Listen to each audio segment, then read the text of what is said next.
Hello everyone, welcome back to the channel. My name is Sophie. I am Aidan. I am Gaynor. And we're going to do a little bit more George Carlin. Yes. We've done a few of his, but we've not done one in a couple of weeks. This one is Life is Worth Losing. So he's a great storyteller. Yeah. Dumb Americans, though.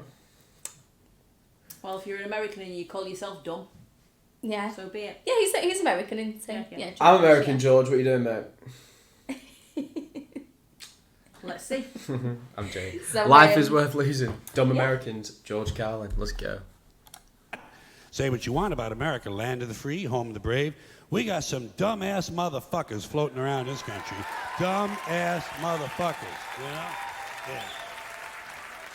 Now, obviously, that doesn't include this audience. I understand that.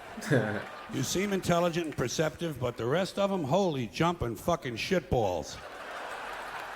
Dumber than a second coat of paint. And this ain't just This is one of them. Every single country has dumb people. Yeah, Like, exactly. do you know what I mean? It's It's just not. It's universal. not. Yeah. And people are dumb all over the place. Dumber than a second coat of paint. And this ain't just ranting and raving. This ain't just blowing off steam. I got a little evidence to support my claim. It just seems to me, that only a really low IQ population could have taken this beautiful continent, this magnificent American landscape that we inherited. Well, actually, we stole it from the Mexicans and the Indians, but hey, it was nice when we stole it. It looked pretty good. It was pristine. Paradise. Have you seen it lately? Have you taken a good look at it lately? It's fucking embarrassing. Only a nation of unenlightened half-wits could have taken this beautiful place and turned it into what it is today, a shopping mall. A big fucking shopping mall. You know that? That's all you got. That's all you've got here, folks. Mile after mile of mall after mall. Many, many malls. Major malls and mini malls. They put the mini malls in between the major malls. And in between the mini malls, they put the mini marts. And in between the mini marts, you got the car lots, gas stations, muffler shops, laundromats, cheap hotels, fast food joints, strip clubs, and dirty bookstores. America the Beautiful. One big transcontinental commercial cesspool. And how do the people feel about all this? How do the people feel about living in a coast-to-coast shopping mall? Well, they think it's just fucking dandy. They think it is cool as can be because Americans love the mall. They love the mall. That's where they get to satisfy their two most prominent addictions at the same time. Shopping and eating. Millions of semi-conscious Americans day after day shuffling through the malls, shopping and eating, especially eating. Americans love to eat. They are fatally attracted to the slow death of fast food.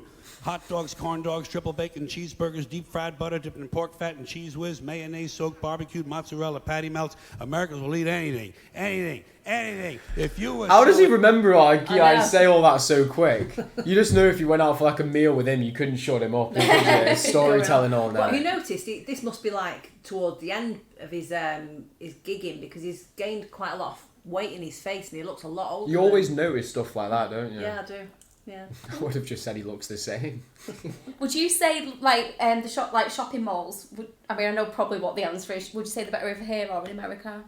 Like say like the Trafford Centre or like malls in America? I'd say in America they're a lot bigger. I mean, Yeah. I know the Trafford Centre's big, but we only really have the Trafford Centre, don't we? That's The next one that's similar to that, I would say, would be like Sheffield Meadow Hall. Yeah. So Just in a few major cities. That's an hour away, isn't it? More than an hour? Yeah, about an hour or so. Whereas What in America, would you call the Arndale? Yeah, they are, no, but that's not very big, is it? Still a shopping centre, though. Yeah, But I'd call it a shopping centre, is it? yeah, rather than I a don't mall. know. I wouldn't call I the don't know, I Trafford wouldn't Centre call a Trafford mall. Centre a mall. I'd call it, A I'd mall, call it a a mall's shopping just like centre. almost like an American It's word for American. shopping centre, isn't Yeah. it? Yeah. Yeah, to be fair. In Middle East, they called them malls, didn't they? Yeah. Yes. Mall of America and Yeah, I'd love to go to like the ones, my friend said the ones in Dubai are amazing. Yeah, and Like, the ones in insane. America Dubai are the Mall. same. You get a lot of there's a lot of shops that they have that we can't get over here, but you get from all those shops in America are the ones that are in Abu Dhabi and Dubai, Love it. like the I'm White jealous. Company and yeah. cheese whiz, mayonnaise, soaked barbecued mozzarella, patty melts. Americans will eat anything, anything, anything. If you were selling sauteed raccoons' assholes on a stick, Americans would buy them and eat them, especially if you dipped them in butter and put a little salsa on them. This country is big time, pig time. Forget the bald eagle. You know what the national emblem of this country ought to be? A big bowl of macaroni and cheese. A big bowl, because everything in this country is king size. King size, extra large, and super jumbo, especially the fucking people. Have you seen some of the people in this country? Have you taken a good look at some of these big fat motherfuckers walking around? Big fat motherfuckers. Oh my God.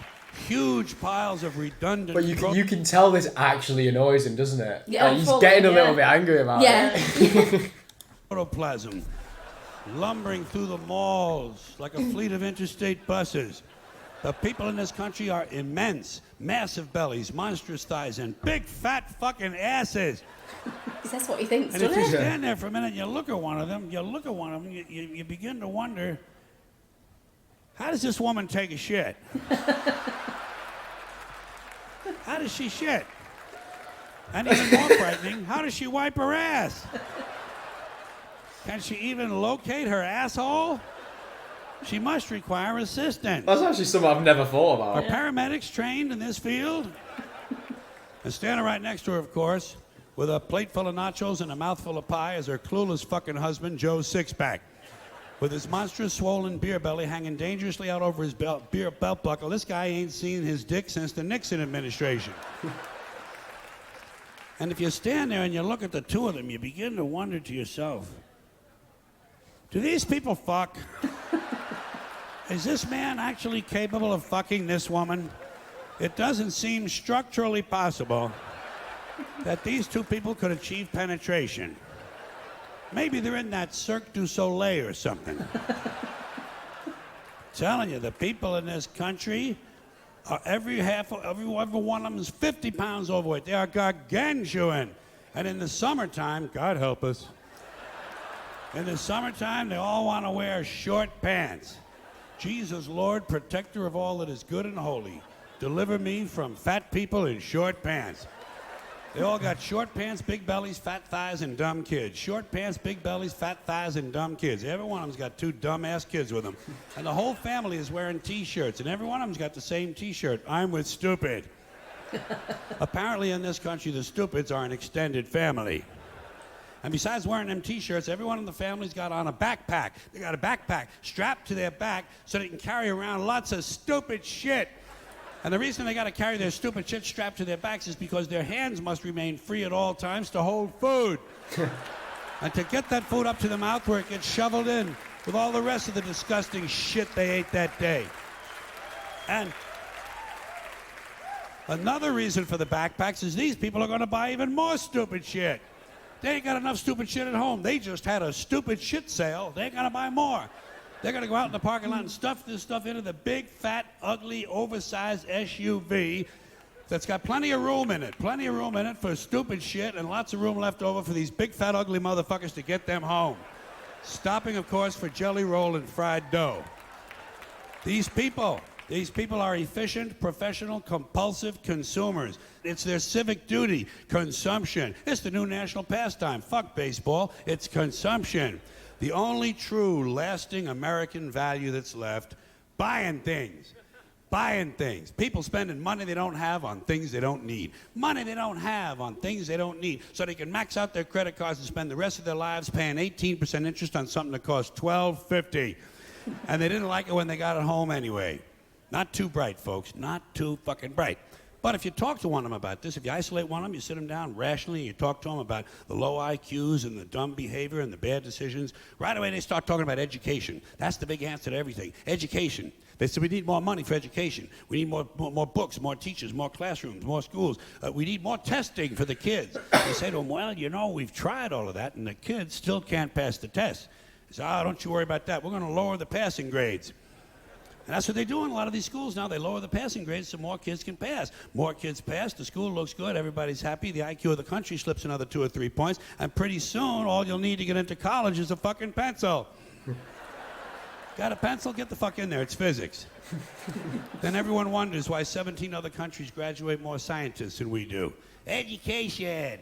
Politicians know that word. They use it on you. Politicians have traditionally hidden behind three things: the flag, the Bible, and children. No child left behind. No child left behind. Oh, really? Well, it wasn't long ago you were talking about giving kids a head start. Head start, left behind. Someone's losing fucking ground here. But there's a reason. There's a reason. There's a reason for this. There's a reason education sucks, and it's the same reason that it will never, ever, ever be fixed. It's never going to get any better. Don't look for it. Be happy with what you got. Because the owners of this country don't want that. I'm talking about the real owners now. The real owners, the big wealthy business interests that control things and make all the important decisions. Forget the politicians. The politicians are put there to give you the idea that you have freedom of choice. You don't. You have no choice. You have owners. They own you. They own everything. They own all the important land. They own and control the corporations. They've long since bought and paid for the Senate, the Congress, the state houses, the city halls. They got the judges in their back pockets. And they own all the big media companies, so they control just about all of the news and information you get to hear. They got you by the balls. They spend billions of dollars every year lobbying to get what they want. Well, we know what they want. They want more for themselves and less for everybody else. But I'll tell you what they don't want. They don't want a population of citizens capable of critical thinking. They don't want well-informed, well-educated people capable of critical thinking. They're not interested in that. That doesn't help them. That's against their interest. That's right. They don't want people who are smart enough to sit around the kitchen table and figure out how badly they're getting fucked by a system that threw them overboard 30 fucking years ago. They don't want that. You know what they want? They want obedient workers. Obedient workers. People who are just smart enough to run the machines and do the paperwork, and just dumb enough to passively accept all these increasingly shittier jobs with the lower pay, the longer hours, the reduced benefits, the end of overtime, and the vanishing pension that disappears the minute you go to collect it. And now they're coming for your Social Security money. They want your fucking retirement money. They want it back, so they can give it to their criminal friends on Wall Street. And you know something? They'll get it. They'll get it all from you sooner or later, because they own this fucking place. It's a big club, and you ain't in it. You and I are not in the big club. And by the way, it's the same big club they use to beat you over the head with all day long, when they tell you what to believe. All day long, beating you over the head in their media, telling you what to believe, what to think, and what to buy. The table is tilted, folks. The game is rigged. And nobody seems to notice. Nobody seems to care. Good, honest, hard-working people, white collar, blue collar, doesn't matter what color shirt you have on. Good, honest, hard-working people continue. These are people of modest means. Continue to elect these rich cocksuckers who don't give a fuck about them. They don't give a fuck about you. They don't give a fuck about you. They don't care about you at all. At all. At all. Man, you know? And nobody seems to notice, nobody seems to care. That's what the owners count on, the fact that Americans will probably remain willfully ignorant of the big red, white, and blue dick that's being jammed up their assholes every day. Because the owners of this country know the truth. It's called the American dream, because you have to be asleep to believe it. So it's very true, but I think most countries are the same. I don't think it's just America. No, Oh, no, every country pretty much Yeah. Is the same. Yeah. It was another very positive. I like it's the way he is though. It's like he's not really like saying jokes. He's very jaded, isn't he? He's like telling a factual, funny story. Yeah. Do you know what I mean? He's a great storyteller. Yeah, like 100%. I almost feel like I'm at like a lecture. Do you know what I mean? Like he's that kind of guy where I could see him being like a university lecturer. You know, going in and he draws you in, doesn't he? Yes. Yeah. He knows how to talk, doesn't he? Yeah, he does. Oh, he does. He's got like a really good way about it. Doesn't seem like he takes a breath.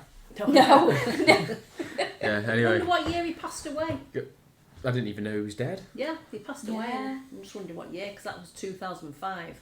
So that was like 18 years ago. Yeah. George Carlin. That's crazy. Let me find out for you. I know when I went to see him, it was before you were born, so... 2008. Right, yeah, so it Oh, was it's long only a after. couple of years, a couple of years after. Oh, Yeah. damn. Anyway, hopefully you guys enjoyed the video. If you did, make sure you hit the like and subscribe button for us, and we'll catch you on the next one. Cheers. Bye.